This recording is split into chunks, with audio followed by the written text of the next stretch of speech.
Itu namanya roda ekonomi kreatif yang berputar. Salahnya di mana?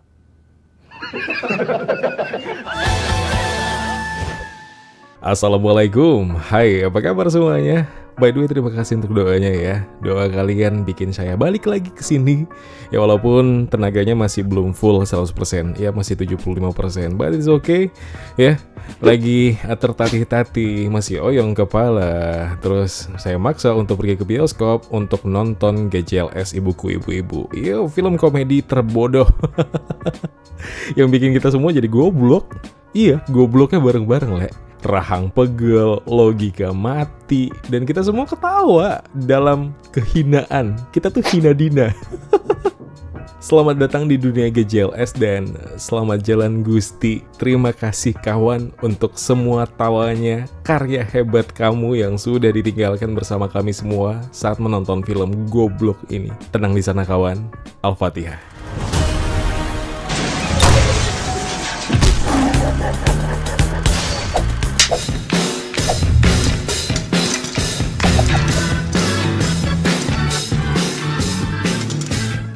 Jujur aja ya, GJLS Ibuku Ibu-Ibu ini bukan film komedi biasa. Ini tuh tontonan absurd level dewa, dimana logikamu ditinggal di pintu bioskop dan diganti sama kekacauan yang bikin ngakak dari awal sampai akhir.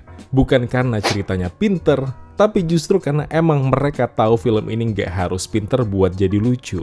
Yang penting pecah, random, dan ya goblok dengan niat yang sangat mulia. Bayangin, lo lagi nonton film keluarga, tapi isi keluarganya ya satu si pawang hujan, satu MC dangdut yang goyangan lebih seleboy ketimbang biduannya, satu lagi si goblok demen main judol yang punya mental bocil, dan semuanya tinggal bareng bapaknya si bucek, juragan kos-kosan yang belum lama ditinggal istrinya meninggal, istri yang cantik, menawan, rupawan, dermawan, sastrawan, tukang tanaman, kolektor panci warisan, rajin ikut arisan, kadang suka sulap jadi detektif Conan, dan kalau masak level Master Chef Thailand. Asik. Dan si Dida ini ternyata udah pengen banget nikah lagi, dan pilihannya jatuh sama si SPG muda. Dan aduhai, ya lo gak salah denger, plotnya emang kayak sinetron primetime kejar tayang, tapi eksekusinya gila. Kuyup goblok di masa pandemi dulu, dan GJLS datang lebih parah lagi gobloknya, dan tayang di layar lebar dengan budget minimal tapi effortnya maksimal dalam satu hal, ngelawak sampai rusak. Salah satu hal yang paling gokil dari film ini bloopersnya dan take gagal yang gak dipotong, tapi ini malah dijadikan bagian film. Anjing gak itu? Iya, adegan yang biasanya malu-malu diselipin di credit scene, di sini malah jadi highlight. Lo bisa ngeliat sendiri gimana Regen, Hibzi, Rispo berusaha nahan ketawa dan gagal total. Tapi justru karena itu, feel-nya jadi dapat banget. Lebih natural, chaotic, dan jujur itu lucunya parah kali. Trio GJLS ini emang udah kayak tongkrongan bocor yang dikasih kamera. Mereka ya saling jebak, saling roasting, dan emang sengaja banget ngelempar punchline absurd biar satu sama lain pecah di tempat. Dan kita semua penonton ya ikut-ikutan goblok bareng aja. Dan itu gak ada perlawanan, cuma bisa pasrah dengan apa yang mau mereka lakukan setelah semua kegoblokan tadi dikasih masuk ke terus. Film ini tuh low budget dengan high impact.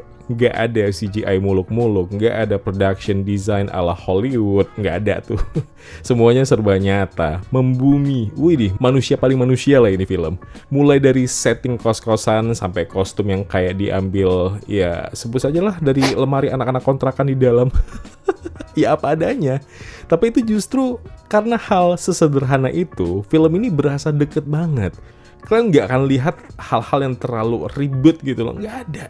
Dan yang kalian lihat di sini cuma para laki-laki dewasa yang nyuruh adiknya manggil cewek SPG jadi ibu. Itu pun sambil nangis sambil ketawa. Atau nyuruh bapakmu masuk ke rumah karena besok mau sekolah, kan anjing. Ya Allah, sehat laku, ketawa terus ini. Terima kasih GJLS. Ini yakin kali aku, 1000% ini film, 70%-nya itu improvisasi seenak jidat mereka. Tapi lucu. lucu parah. Sutradara Monty Tiwa tuh pernah bilang sendiri, kalau film ini melanggar semua aturan sinema. Yes, dia bener banget. Struktur naratifnya ngaco, kadang kayak nggak ada arah, tapi justru disitulah keunikannya. Film ini kayak mainan slime gitu ya, yang nggak berbentuk, tapi satisfying. Dan lo nggak bisa prediksi apa yang bakal terjadi di scene berikutnya. Bisa jadi lagu dangdut, bisa jadi flash mob, bisa jadi monolog drama yang malah diselipin apa kek, atau mungkin scene-scene apa aja. Bahkan itu tuh ada scene yang pas si Rispo dikejar-kejar sama debt collector pinjol apa judol gitu. Oh tuh anjing sih. Lucu anjir. Dan anehnya, semuanya tetap jalan dengan rapi. Yang tololnya, kadang ada film yang sejak awal melabeli diri mereka sebagai komedi, berharap semua punchline kena, tawa penonton bakal lepas, malah lebih milih sibuk buat bikin semua terlihat seimbang biar nggak ada celah. Yang ada, pada akhirnya malah jadi kelihatan jelas cacatnya. Ada yang bilang komedinya kelewat receh, ada juga yang bilang ya udahlah biasa aja. Tapi menurutku ini emang parah sih. Di balik kerecehan itu ada timingnya, ada insting, ada chemistry yang solid antar para cast-nya, dan itu natural, nggak dibuat-buat, nggak dimacem-macemin. Yang bikin kita ngakak tuh bukan karena mereka maksa lucu ya, tapi karena mereka sendiri yang emang udah ngakak duluan pas lagi proses syuting, and they just let it roll. Dan kita di situ kayak, wah anjing, kok ketawa gak apa? Kena lagi bisa ngomong bahasa Thailand, wah bangke. Ya Allah, sehat aku. Dan yang paling ngena adalah semua ini dikemas dalam kisah keluarga yang surprisingly relatable. Lo bisa nemu sentuhan emosional di balik kekacauannya. Bukan karena filmnya dalam banget, enggak. Standar lah. Tapi karena kita semua pernah punya keluarga yang gak sempurna tapi saling gila-gilaan. Ya begini, cuma bingung aja gitu. 3 orang itu ya abang, adik, bentukannya sama semua. Bahkan dengan membandingkan aspek komedi aja ya, keberhasilan agak lain emang selalu dipuji-puji sampai hari ini bahkan. Tapi kalau diperhatikan sedikit lagi, beberapa hal GJLS malah menang banyak. Film ini goblok, tapi gobloknya serius. Saking seriusnya, ya kalian bakal pulang dari bioskop dengan rahang kram, otak leleh, tapi hati malah seneng. GJLS dan Monty Tiwa, combo yang berhasil bikin salah satu film komedi lokal paling absurd, paling orisinil, dan paling jujur yang pernah ada. Seriusan. Kalian gak harus mikir, kalian gak harus pinter, kalian gak harus sok-sokan punya standar humor yang paling tinggi. Gak usah ngomongin kayak begitu. Nonton ini, kalian cukup perlu duduk manis, nonton, dan ikut ketawa dengan kegoblokan yang disajikan dengan penuh cinta. Pokoknya intinya adalah tobrut brengsek. Terima kasih GJLS. Aduh ya Allah, aku lagi pemulihan, dapat film kayak beginian, moodku naik. Terima kasih. Silahkan like video ini kalau kalian suka, silahkan dislike. Nggak mungkin lah dislike lah ya. Jangan lupa juga untuk share pendapat kalian di kolom komentar yang udah nonton, yang udah nungguin channel ini nge-review film. Aku kembali, tapi tenaganya masih belum pulih total ya. Dan jangan lupa juga untuk subscribe channel Kawan Review biar banyak lagi yang kenal, banyak lagi yang sayang. Terima kasih. Kalau begitu, aku Zain pamit undur diri. Kita ketemu lagi di review-review film berikutnya. Sehat semuanya. Wassalamualaikum.